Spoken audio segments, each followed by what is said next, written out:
वाघाचे डौलदार पट्टे आणि माशांचे सुंदर ठिपके पाहून तुम्हाला असं वाटतं का की या सर्व प्राण्यांमध्ये माणूस हा असा एकमेव प्राणी आहे ज्याला निसर्गानं असं कोणतंच सौंदर्य प्रसाधन दिलं नाही।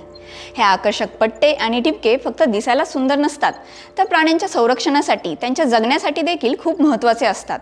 जंगलात पळणारा झेब्रांचा मोठा कळप जर दुरून पाहिला तर एक प्रचंड मोठा झेब्रा पळत असल्यासारखा दिसतो।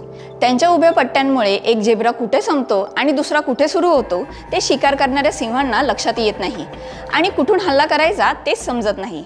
बरेच प्राणी स्वतःच्या रक्षणासाठी या पट्ट्यांचा आणि ठिपक्यांचा उपयोग करतात, पण ठिपके आणि पट्टे प्राण्यांच्या त्वचेवर तयार होतात तरी कसे? अगदी पूर्वीपासून माणसाला हा प्रश्न पडत असला पाहिजे।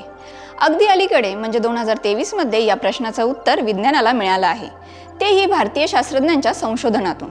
याआधी 1952 मध्ये ब्रिटिश गणिततज्ञ ॲलन ट्युरिंग यांनी या पट्ट्यांच्या तयार होण्याचं एक गणिती प्रतिमान म्हणजे मॉडेल तयार केलं।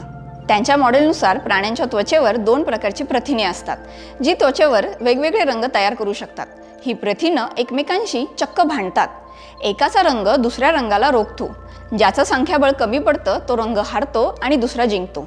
प्राण्यांच्या त्वचेवर वेगवेगळ्या जागी होणाऱ्या या लढाईच्या हारजितीनुसार आपोआप पट्टे, ठिपके आणि इतर सुंदर नक्षी निर्माण होतात।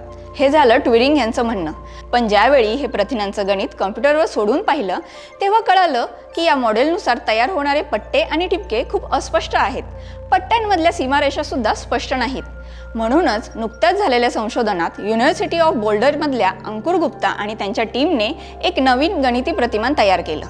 यामध्ये रंग तयार करणारी प्रथिने फक्त स्वतःच पसरत नाहीत, तर इतर रेणूंनाही सोबत घेऊन जातात। जणू ती रंगांना प्रवाहात वाहून नेतात, जसं साबणाच्या फेसात अडकून कपड्यातील धुळीचे कण बाहेर निघतात। या वाहून नेण्यामुळे 2 रंगांमधल्या सीमारेषा जास्त ठळक होतात आणि पट्टे व ठिपके अधिक स्पष्ट होतात।